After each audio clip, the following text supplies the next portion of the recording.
Live from the KATC TV3 studios, this is Acadiana's News Channel at 10. Good evening, everyone. An Acadiana nonprofit has yet to pay up after being called out by the state. The Colomb Foundation of St. Landry Parish is among 36 nonprofits who owe the state money. That according to State Treasurer John Kennedy. Kennedy says they haven't reported how they spent your tax dollars. And according to Kennedy's office, despite continuing to reach out, they've yet to hear back from the foundation. Aaron Stuber is here live. Aaron, how much money are we talking? In the case of the Colomb Foundation, Kennedy says they owe $300,000. And when I reached out to Sterling Colomb, the founder of the organization, he told me he has no comment. They've got to tell taxpayers how they spent it, why they needed it, what they spent it on, and give canceled checks and invoices so people can see that the money wasn't wasted or was spent on the purpose for which it was intended. That's the law. The treasurer says the 36 organizations, to include the Colomb Foundation, owe the state more than $4 million. I really question whether once again, it's more important to spend money on these things than spend money to help our universities and build some roads, or maybe even, God forbid, to lower taxes on people. The foundation, established in memory of Danae Colomb, who was killed by serial killer Derek Todd Lee, and in memory of her mother, who died of breast cancer, will receive a final written notice from the state. I told them all, I'm sending you one more letter. I've sent dozens of letters. I'm going to send you one more letter, and if you don't file the report so taxpayers can see how you spend the money, I'm going to turn these over to our new Office of Debt Recovery, and I'm going to ask them to go get the money back. With regard to the Colomb Foundation's situation, whether funds are to be repaid or records are to be submitted, Kennedy is blunt. Well, that's not my concern. That's taxpayer money. The treasurer will release a new list early next week showing which organizations have complied with this request, which have made no contact or attempt to solve the issues, and which are negotiating a settlement with the Treasury. Right now, Kennedy says the Colomb Foundation hasn't responded. Live in the studio, Aaron Stuber, KATC TV3. Here's Rob's 24-hour forecast.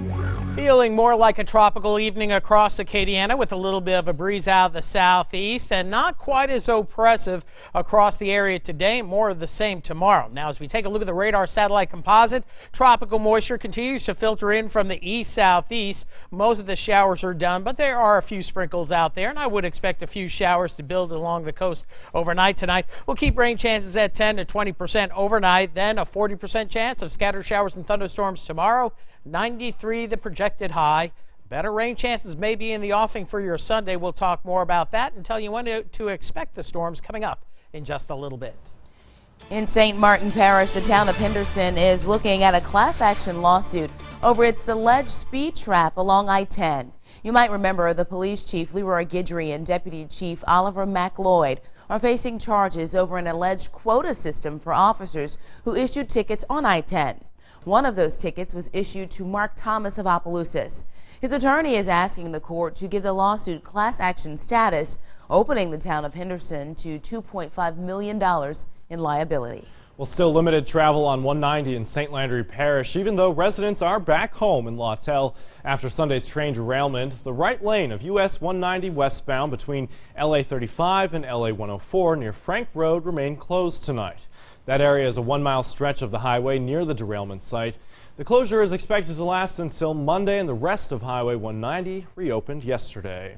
According to Union Pacific, an estimated 43,000 gallons of chemicals spilled into the Lawtell area after that derailment. That is enough to fill 2 swimming pools. Although some of the spilled products have been recovered, cleanup is still underway, and Union Pacific does not know how long that process will take. The spilled chemicals include dodecanol, lube oil, and sodium hydroxide, and a cause for the derailment has still not been determined. The man who was shot by an officer after allegedly robbing 3 Dollar General stores in Lafayette Parish last Sunday has a criminal record dating back over 20 years. According to officials, Jerome Turner was convicted in 1992 of 3 counts of armed robbery in Orleans Parish. A year later, he was convicted of armed robbery in East Baton Rouge Parish, and officials say Turner is still under supervision for those charges. Then in June, Turner was arrested by Lafayette deputies for driving through a neighborhood near Dussault while wearing a ski mask. Deputies say Turner is out of intensive care at an area hospital from the shooting last weekend, but his current condition is unknown. Charges have not yet been filed against him. A Vermilion Parish man convicted on second-degree murder could spend life in prison. Quentin Mears shot and killed Julian Godgen Jr. during a hunting trip in 2011. Prosecutors say Mears shot the victim because he owed him money. Mears then left Godgen in a march for days without telling authorities. In St. Landry Parish, a Eunice man accused of murdering his wife will have to wait until December to enter a plea. Robert Hurd's court date has been pushed back to December 3rd.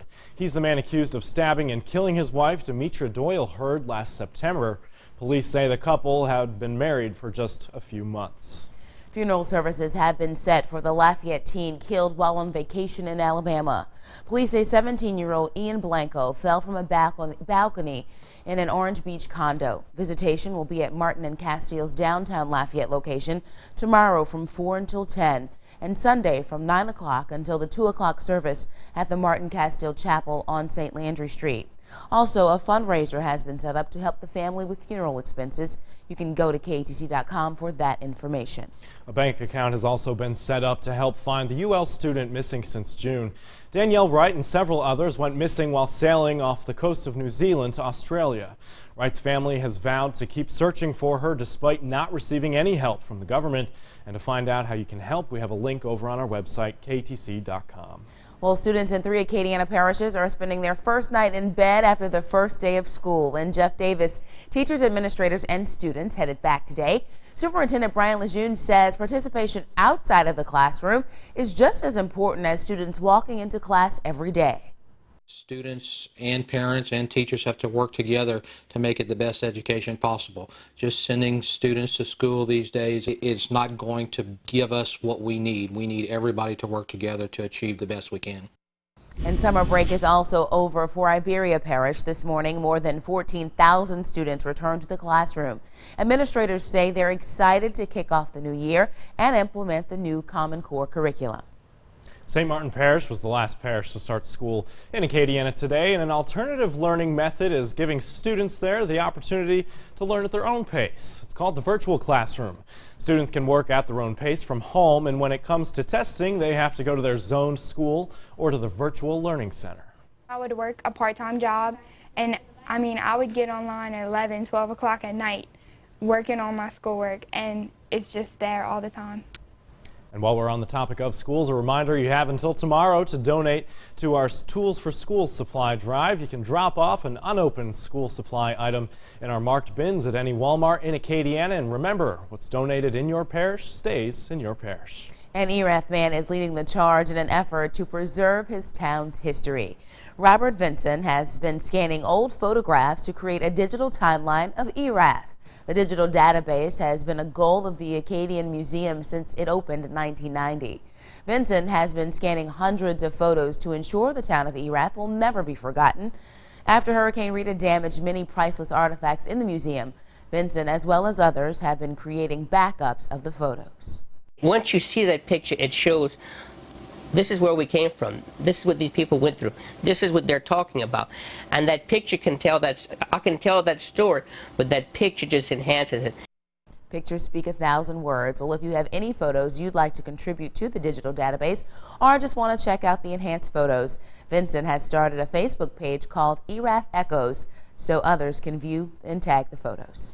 Shrimpers in Louisiana are getting their boats and nets ready as the season is set to start on Monday. But customers could see some major changes at the register this year. Shrimp prices are expected to go up because shrimpers say they expect a lower supply of shrimp this season. And usually 80% of shrimp in the United States is imported from overseas, but imports are down. That's good news for everybody at home who loves Louisiana shrimp, but there is a catch. It creates a greater demand for the shrimp, and that will drive prices up. Shrimp prices have never really risen as in the other seafood has, like crawfish, for example. So I think it's time we have a rise. And still ahead at 10, a mass to honor the life of the little Cajun saint. We'll have that story at 10:24. But first, Rob's Tribute forecast for your weekend. You're watching Acadiana's News Channel at 10 o'clock.